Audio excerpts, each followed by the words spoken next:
आज की इस वीडियो में हम जानेंगे पेंशन प्लान्स क्या होते हैं और कोई भी ऑर्गेनाइजेशन इन प्लान्स को किस तरह से बनाकर उन पे अमल कर सकती है।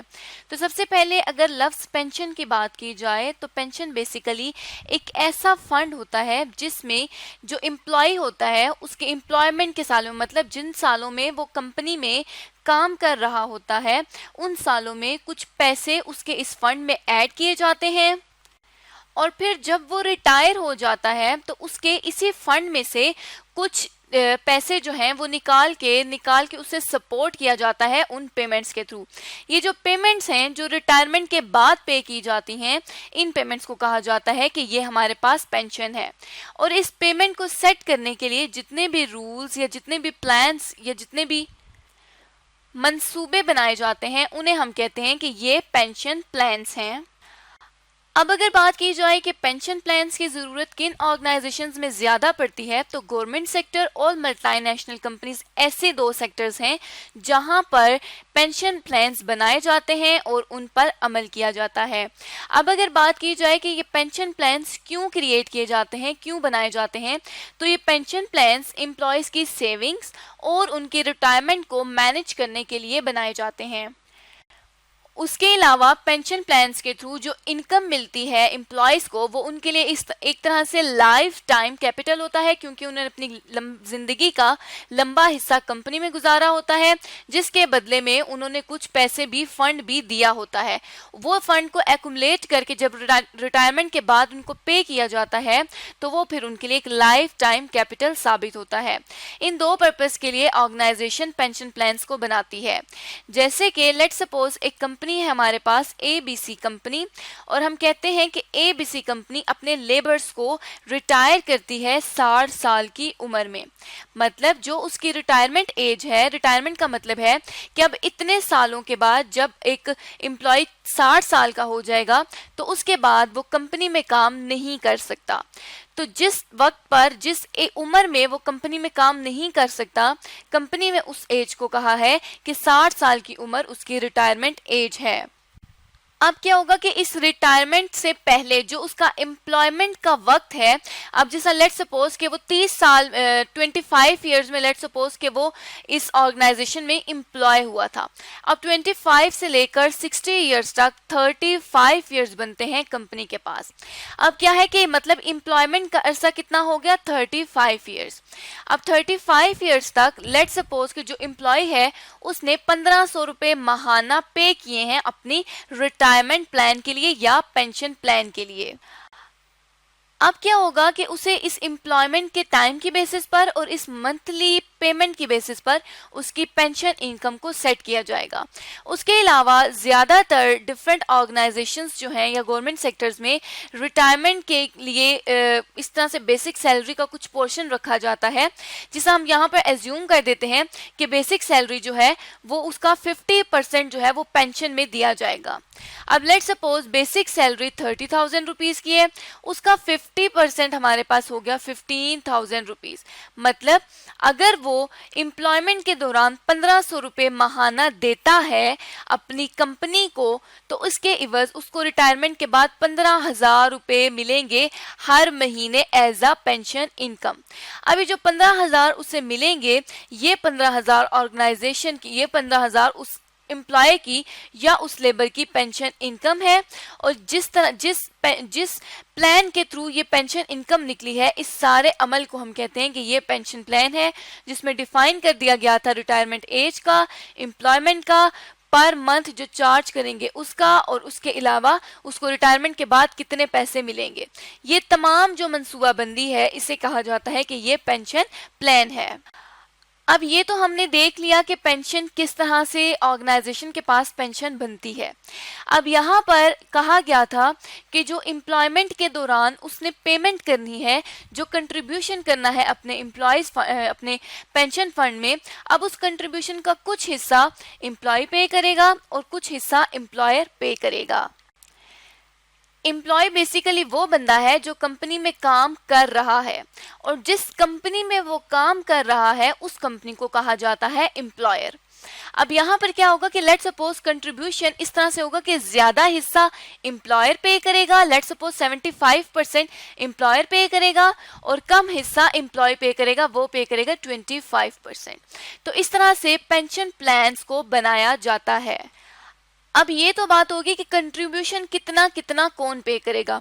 उसके अलावा पेंशन पेमेंट्स को इस तरह से सेट किया जाता है कि लेंथ ऑफ एम्प्लॉयमेंट के थ्रू, कि लेट सपोज अगर एक एम्प्लॉय की लेंथ 10 साल है तो उसकी बेसिस पर, या फिर एनुअल इनकम के थ्रू उसको पेंशन पेमेंट को एडजस्ट किया जाता है।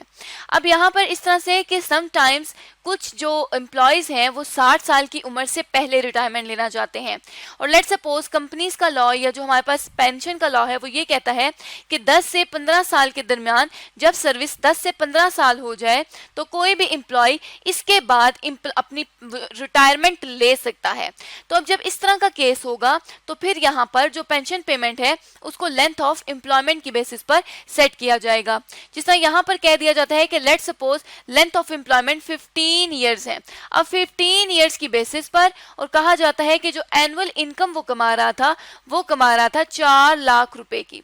अब इन दोनों की बेसिस पर जो पेंशन पेमेंट है उसको बनाया जाएगा। मतलब यहाँ पर जो 15% निकाला था इसमें जो पेमेंट में जो हिस्सा होगा वो किस तरह से इसको सेट किया जाएगा कि लेंथ ऑफ एम्प्लॉयमेंट और एनुअल इनकम की बेसिस पर इसको सेट किया जाएगा, और साथ ही साथ जो कंट्रीब्यूशन है ये इस चीज के लिए है कि उसने पर मंथ कितनी पेमेंट करनी है।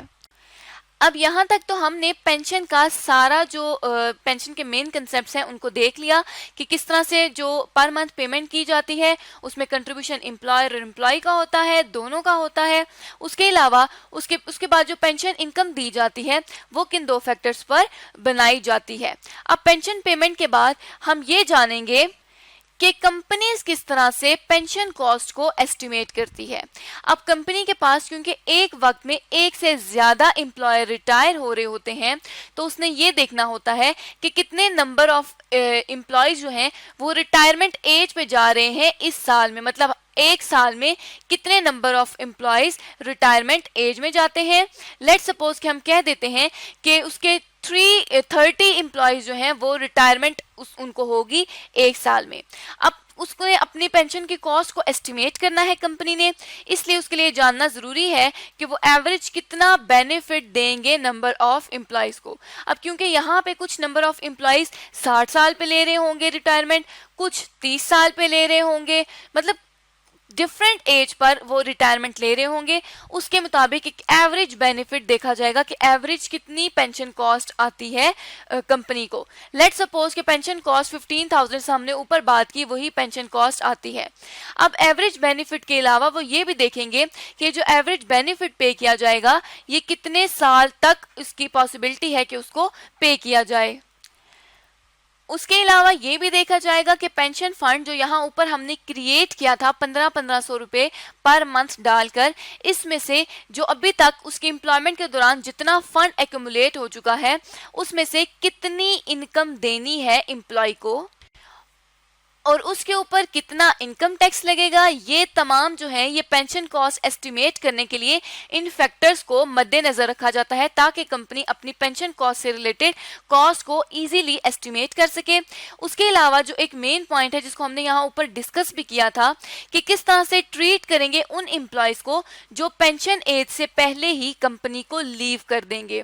मतलब रिटायरमेंट एज तो हमने कही थी कि 60 साल की है, लेकिन अब जो 60 साल से पहले जिस तरह 45 साल में अगर रिटायरमेंट लेते हैं तो उनको किस तरह से ट्रीट किया जाएगा, ये तमाम फैक्टर्स की बेसिस पर पेंशन कॉस्ट को एस्टिमेट किया जाएगा।